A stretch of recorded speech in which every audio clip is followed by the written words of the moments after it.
Qual o custo da genialidade?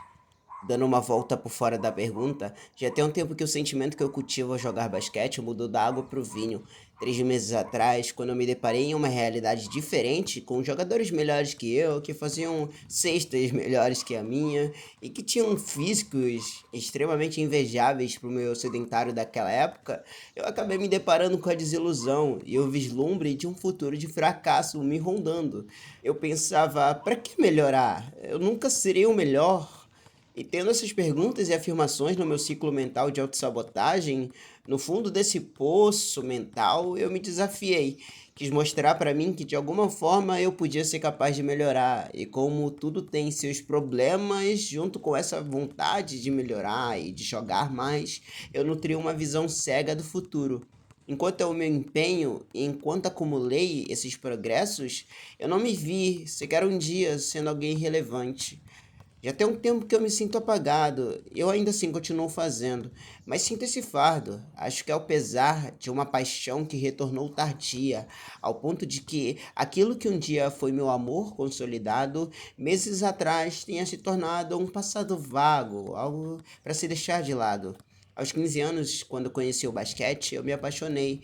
Eu treinei e quis ser o melhor. Porém, veio a pandemia e parou tudo. Ainda assim, eu saía de casa para jogar sozinho de vez em quando, porque era melhor que nada e era o que eu tinha. Com o tempo, o tédio consumiu. O algoritmo até parou de me recomendar basquete e eu parei de viver o pouco do basquete que tinha nas minhas veias, por exemplo.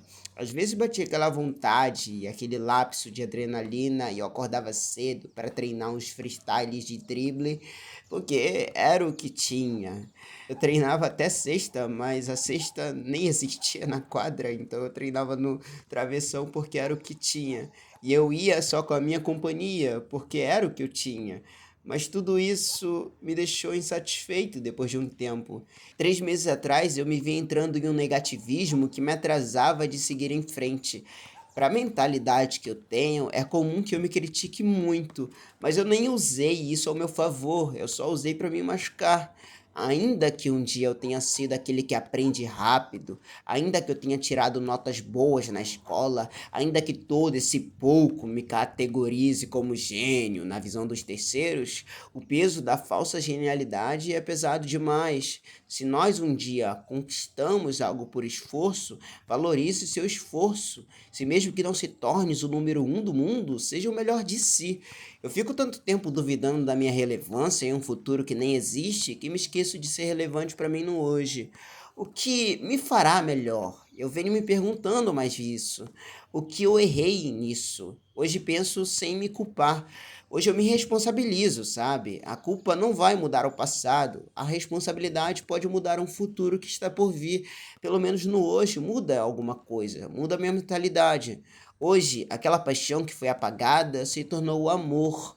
Venho respeitando o meu corpo e venho me esforçando até que um dia talvez a falha suma e eu pare de errar todos os arremessos que erro ou os dribles que faço, mas isso faz parte. E eu acho que é interessante você valorizar quando acerta, mas tão quão importante é aprender com acertos, também é importante pra caramba se aprender com erros.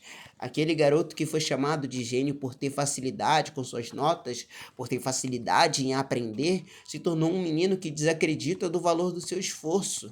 Posso não ser uma estrela, mas vejo um brilho acendendo em mim que outrora se apagou por completo. E qual seria o peso de acreditar mais em si?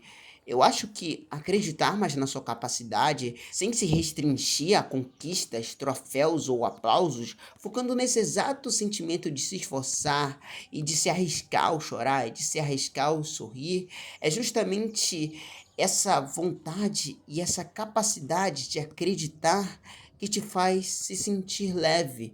Mesmo que exista um peso da falha, esse peso não vai existir caso você se livre dessa culpa. Claro, é um jeito muito poético de se falar, muito poético de se moldar a minha opinião, mas o que eu quero dizer é que a culpa não precisa existir para que você tome responsabilidade daquilo. A culpa não precisa ser o sentimento número um que você sente ao ser derrotado, e sim a responsabilidade de valorizar o esforço que você teve, de valorizar a vida que você lidou e viveu até aquele presente momento de esforço, de acertos e erros, e tentar levar aquilo para frente, de tentar rever o que fez e o que te fez chegar ali de uma forma até que positiva. Não é o positivismo que te fará viver bem por si próprio, mas entender a realidade e dar um aspecto positivo nela te fará se sentir mais leve. Quando a gente está numa rotina de treinos, por exemplo, às vezes a gente faz as mesmas coisas e desanima, porque a gente não está focado em fazer aquilo de verdade. A gente está focado em preencher uma lista de exercícios que cumpra o seu hashtag tá pago no Instagram, tá ligado? Mas a parada que você precisa fazer quando treina ou quando faz algo repetitivo é se focar naqueles detalhes que diferenciam uma repetição da outra, porque são nessas pequenas noções de detalhes que a gente tem, nessas pequenos vislumbres do que a gente fez errado no hoje, do que a gente fez no certo também, no hoje, no ontem, etc. É essas pequenas coisas que vão construindo aos poucos o amor, porque para mim o amor é, além de uma prática, uma noção dos detalhes. A decepção e a problematização com a culpa é uma coisa que talvez nunca deixe de aparecer na sua vida, mas entender como lidar com elas, entender como aquilo faz parte do progresso, talvez te ensine a ter uma mentalidade que te ajude a ser o melhor do mundo, não para aqueles que estão lá, mas o melhor do mundo para quem está contigo. E agora uma frase clichê que eu montei aqui, que talvez pareça muito poética, eu não sei dizer ao certo, mas eu vou dizer aqui com a minha liberdade de expressão.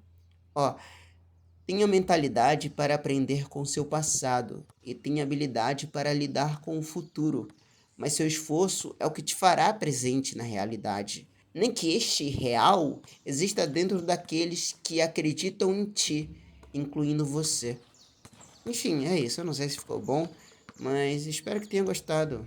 Isso aqui é mais uma companhia e um bate-papo. E eu não sou ninguém estudado, então o que eu falo aqui não é uma verdade absoluta. Enfim, abraços, se cuidem. Cansei.